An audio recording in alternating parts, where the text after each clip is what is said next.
So it's about time. I'm going downstairs to check in. You know what? This used to be the most painstaking period of time every year for me, because we were right in the middle of China's Spring Festival travel rush. Imagine 3 billion trips within a short period of time, 40 days. So it's easy to tell that everywhere would be full of people. And the Chinese people even invented this phrase for this kind of phenomenon. It's not Chinglish. From what I've witnessed, it was literally the case, and it's called People Mountain, People Sea. But that was the old days. Now everything's in good order.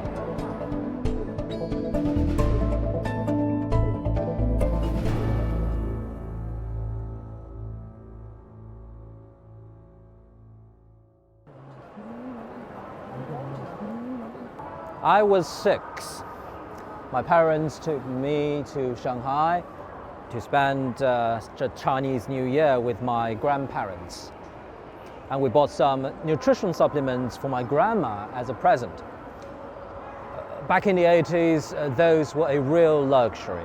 The train trip was all right, and my mom kept those nutrition supplements in her handbag and kept her handbag closed all the way. The real challenge was getting off the train and out of the train station. The movement of this huge crowd of people just kept you floating forward. As a child, I was barely walking. Then I heard this crack. I thought it was something we stepped on.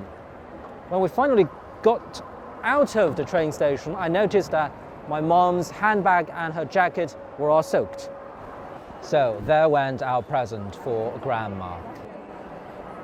Green was the railway's trademark colour. All the carriages were green, even the seat covers were green. But for me, it was the smell. Mechanical lubricant, rustic steel, food, and mainly human sweat. Train stations hundreds of kilometers apart would smell exactly the same, because they were all equally crowded. Now, infrastructure has caught up. Shanghai's Hongqiao transport hub, I would say, is an architectural mammoth. It has a train station, an airport, a bus stop, as well as metro and highway connections.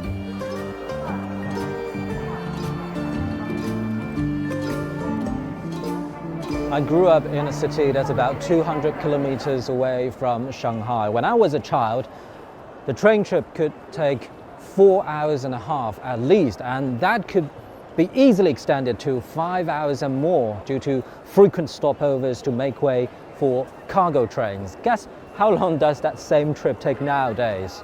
45 minutes. Yes, from 270 minutes minimum right down to 45 minutes. But now I still spend 5 hours to get to Shanghai, but that's from Beijing. I buy train tickets through a phone call or a few clicks on my mobile app. I book a car to pick me up.